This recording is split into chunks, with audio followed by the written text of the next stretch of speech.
Scholar academy के online platform पर आप सभी का स्वागत है। जैसा कि आप सबको पता है और जो इसमें नए सब्सक्राइबर जुड़े हैं वो जान लें कि ये प्रहार सीरीज चल रही है और इस प्रहार सीरीज में मैं राहुल सिंह आपको हिस्ट्री, पॉलिटी, इकोनॉमी और करंट की क्लासेस दे रहा हूँ। इसी प्लेटफॉर्म पर आपको मैथ की, बायो की और हिंदी की भी क्लासेस प्रोवाइड कराई जाएंगी। आज का जो हमारा वीडियो है इसका टॉपिक है पॉलिटी। हमने अधिनियम पढ़ाने शुरू किए थे, इसका जो पार्ट 1 उसमें हमने एक खंड पढ़ा दिया था। जो आज डायरेक्ट इस वीडियो पर आए हैं पहले वो वहाँ पर जाके प्लेलिस्ट में पहला पार्ट देख लेंगे। बिना पहले पार्ट देखे हुए इस पार्ट को समझना हल्का सा मुश्किल होगा, मगर फिर भी आपको ये चीज़ ध्यान रखनी है कि आप जो है इससे पहले वो वाला पार्ट जरूर देख लीजिएगा। उस पार्ट में मैंने एक चित्र बनाया था जिसमें मैंने आपको समझाया था कि आपको कौन कौन से अधिनियम देखने। तो पहले हमने अधिनियम रखे थे 1773 से और 1853 तक के, और दूसरे खंड में रखे थे 1858 से लेकर के 1947 तक के।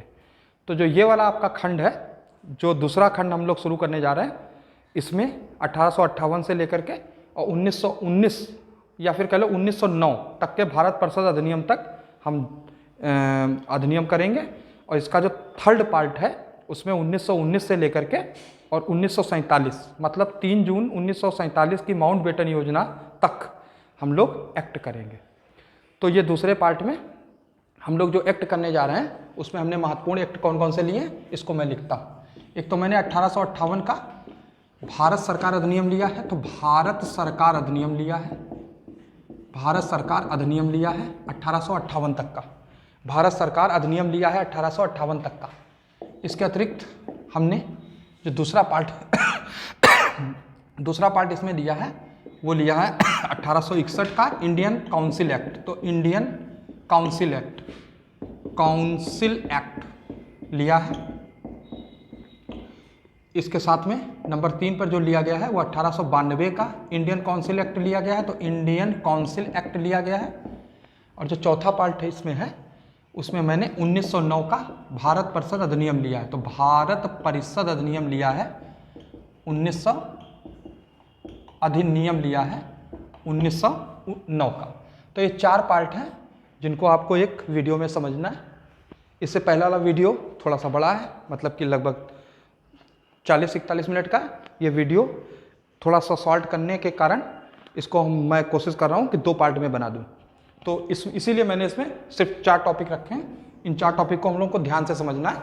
1858 का, फिर 61 का, फिर 92 का, फिर 1909 का। तो सबसे पहले बात करते हैं 1858 के भारत सरकार अधिनियम की। चलिए बात करते हैं।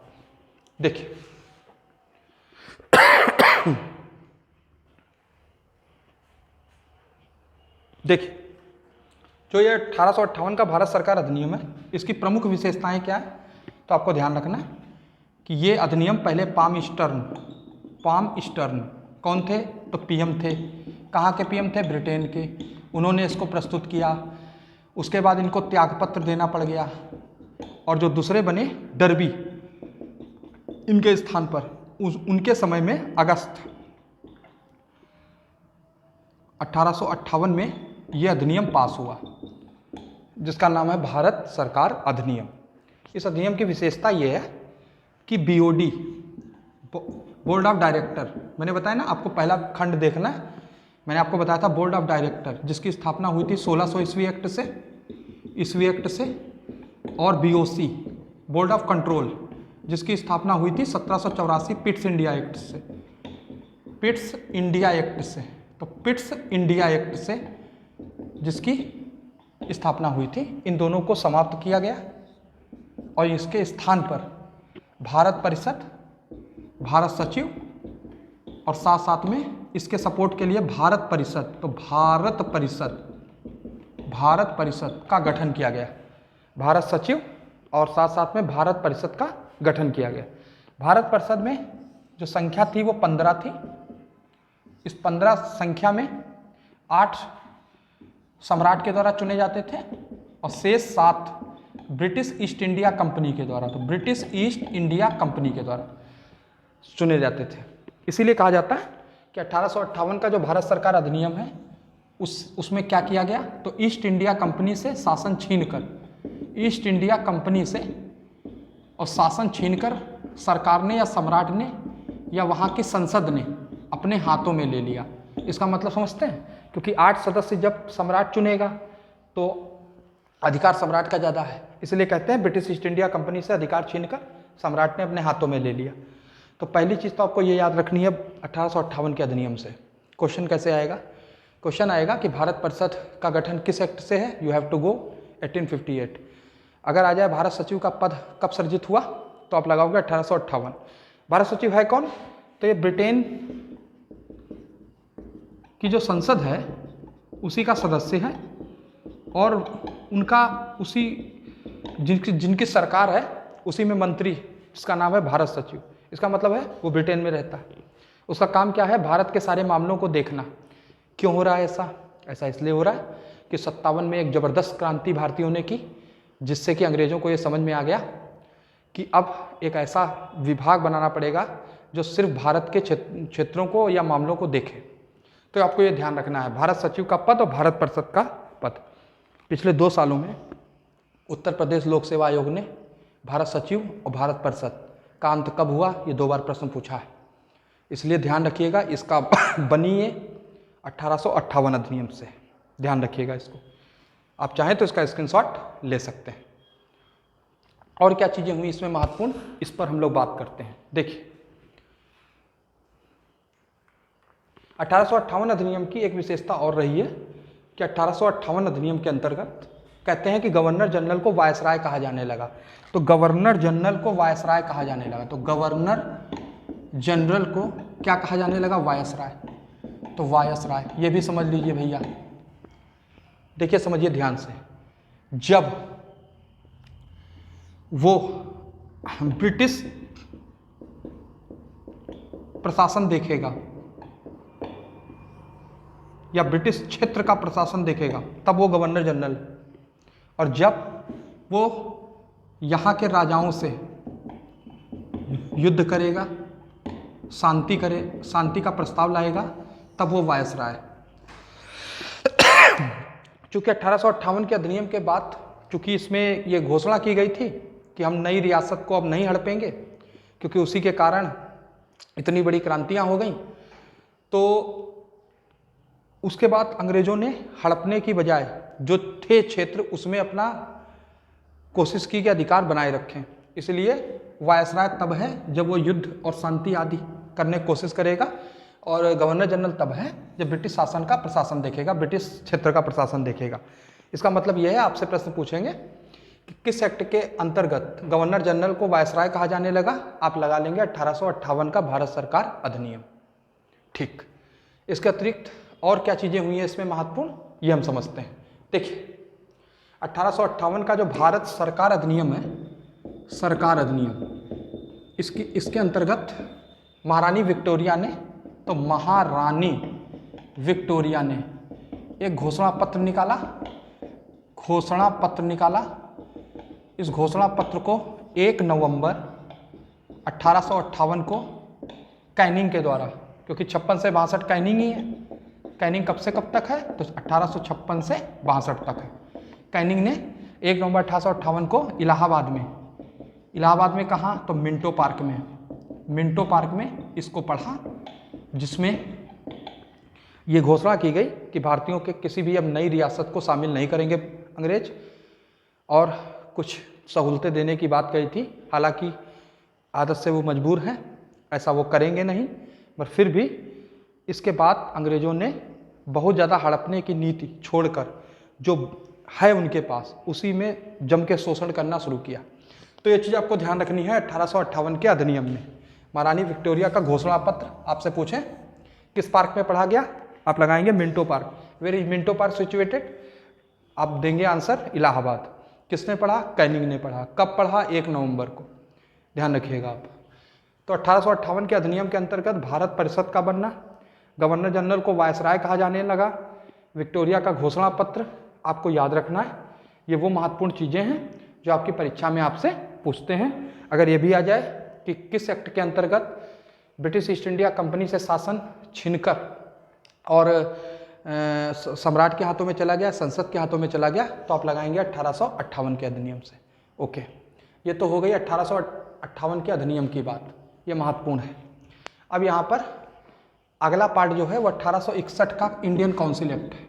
Indian council act, Indian council act, तो काउंसिल एक्ट क्या महत्वपूर्ण है भैया? कौन है इस वक्त गवर्नर जनरल या वायसराय? तो आप लगाओगे कैनिंग है। कैनिंग पहले वायसराय भी कहलाते हैं। क्यों कहलाते हैं भैया? क्योंकि जब 1858 का अधिनियम आया तो लॉर्ड कैनिंग ही था, इसलिए पहले वायसराय कहे जाते हैं। तो इंडियन काउंसिल एक्ट के अंतर्गत क्या प्रमुख विशेषता है? सबसे पहले वायसराय को यह अधिकार दिया गया कि वो नए प्रांतों का निर्माण करे, तो नए प्रांतों का निर्माण कर सकता है और पुराने जो प्रांत हैं उनकी क्षेत्र सीमा और नाम में परिवर्तन कर सकता है। तो क्षेत्र सीमा और नाम में परिवर्तन कर सकता है। तो क्षेत्र सीमा और नाम में परिवर्तन करने का जो अधिकार है वो वायसराय को दिया गया, पहली चीज। अगली चीज इस एक्ट में क्या हुई ये समझिए, इसको मैं हटा देता हूं जिससे कि वीडियो में आप सही से देख पाएं। दूसरी चीज ये हुई 1861 के अधिनियम इंडियन काउंसिल एक्ट से कि भारत में विभागीय प्रणाली की शुरुआत की गई और साथ में मंत्रिमंडलीय व्यवस्था, तो मंत्रिमंडलीय व्यवस्था की शुरुआत की गई। तो मंत्रिमंडलीय व्यवस्था की शुरुआत की गई और भारत में विभागीय प्रणाली की शुरुआत हुई। इसका मतलब क्या है? इसका मतलब यह है कि अंग्रेजों ने क्या किया? अंग्रेजों ने पहले तो विभाग बांट दिए कि भैया ये तुम लो, ये तुम लो। उसके बाद हर विभाग का एक प्रतिनिधि चुन दिया जिसे इन्होंने मंत्री कहा है। तो विभागीय प्रणाली और मंत्रिमंडलीय व्यवस्था, ये दोनों व्यवस्था 1861 अधिनियम के अंतर्गत ही है। ठीक, इसको मैं हटा देता हूं। और क्या चीज हुई 1861 के अधिनियम के अंतर्गत? तो आप समझिए 1861 के अधिनियम के अंतर्गत यह अधिकार दिया गया। देखिए 1861 में आप ये समझिए बजट आया। 1861 में पहला बजट पेश किया गया विल्सन के द्वारा। तो विल्सन के द्वारा पहला बजट प्रस्तुत किया गया 1861 में। 1861 में और क्या आया? तो 1861 में उच्च न्यायालय अधिनियम आया। तो उच्च न्यायालय अधिनियम आया और 3 जगह उच्च न्यायालय बनाई गई। कहाँ कहाँ? तो बम्बई, मद्रास और बंगाल, तीनों जगह 1862 में 61 एक्ट के अंतर्गत क्या बनाई गई? उच्च न्यायालय बनाई गई। इसके अतिरिक्त और क्या हुआ? तो असैनिक अधिनियम प्रस्तुत किया गया। यह भी 1861 में ही प्रस्तुत किया गया था, जिसके अंतर्गत जो सिविल लोग थे उनके संदर्भ में अधिकारों की बात कही गई कि क्या अधिकार होने चाहिए। तो 61 के अंतर्गत इंडियन काउंसिल एक्ट के अंतर्गत गवर्नर जनरल को या वायसराय को क्या दिया गया? अध्यादेश जारी करने की शक्ति दी गई। तो अध्यादेश जारी करने की शक्ति किसमें है? 1861 में। किसको? गवर्नर जनरल को। यही अध्यादेश अगर राष्ट्रपति के संदर्भ में लिखे तो 123 में, और इसी को पलट दो तो 213 हो जाता है, ये राज्यपाल। तो राज्यपाल अध्यादेश जारी करेगा 213 में और राष्ट्रपति अध्यादेश जारी करेगा 123 में। ये भारत का संविधान में है, आगे के लेक्चरों में आपको मिलेगा। गवर्नर जनरल को आए तो आप 1861 लगा लेना, ये महत्वपूर्ण है। और क्या हुआ? तो विधि जो कार्यकारिणी वायसराय की है, वायसराय की कार्यकारिणी जो है, उस कार्यकारिणी में जो सदस्य हैं वो 4 से 5 कर दिए गए। एक बढ़ा दिया गया 4 से, तो इनकी संख्या 5 हो गई। तो वायसराय की कार्यकारिणी में 5वें विधिक सदस्य को, विधिक मतलब विधि से रिलेटेड, कानून से रिलेटेड सदस्य को शामिल किया गया। तो 1861 के बजट की यह भी प्रमुख विशेषता है। ठीक, आप चाहें तो इसका स्क्रीनशॉट ले सकते हैं। ठीक, 61 के बाद जो अगला एक्ट है उसका नाम है 1892 एक्ट। तो जरा 1892 एक्ट हम समझ लेते हैं कि 1892 एक्ट है क्या। तो इसको हम लिखते हैं 1892 का अधिनियम का भारत सरकार अधिनियम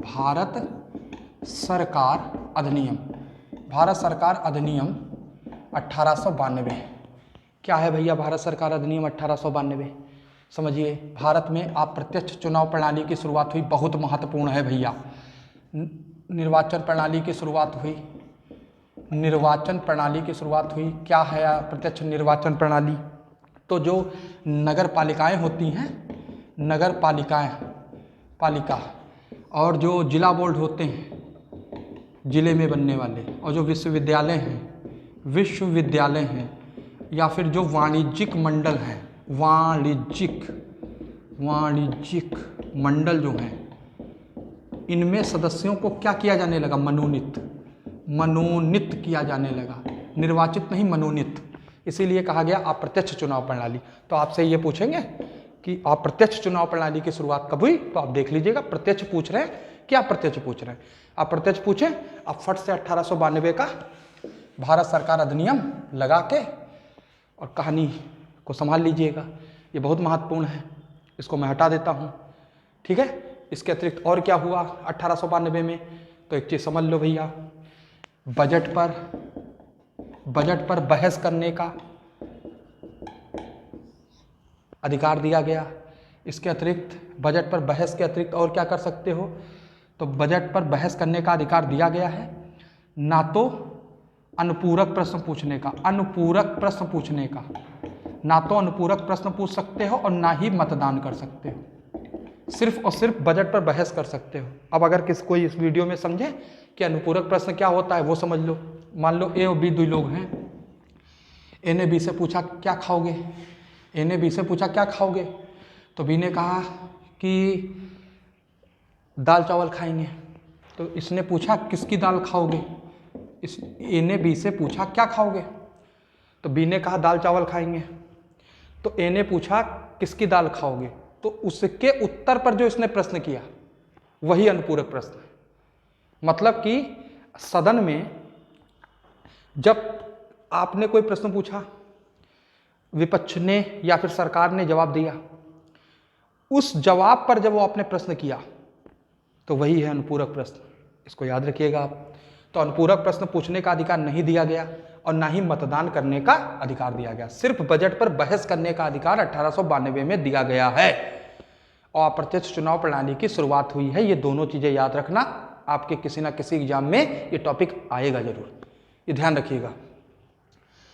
तो 92 अधिनियम के अतिरिक्त अगला अधिनियम जो चौथा अधिनियम है वो 1909 का अधिनियम है। तो हेडिंग बना लेते हैं 1909 का भारत परिषद अधिनियम। तो जरा समझ लो भैया, भारत परिषद अधिनियम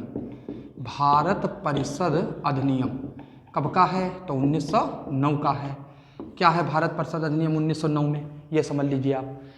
नंबर एक चीज, मुस्लिमों के लिए अलग निर्वाचन प्रणाली बनाई गई। अभी आपको हिस्ट्री में मैं पढ़ाऊंगा, मगर अभी थोड़ा बताऊंगा जिससे कि आप यहाँ पर तो स्पष्ट रूप से समझ सकें। 1909 में मार्ले क्या था? तो मार्ले भारत सचिव था जो 1858 से बना। और मिंटो क्या था? मिंटो यहाँ का वायसराय था, इसीलिए इसको कहते हैं मार्ले मिंटो सुधार। मिंटो च्युइंगम का नाम नहीं है, मिंटो जो है वायसराय का नाम है।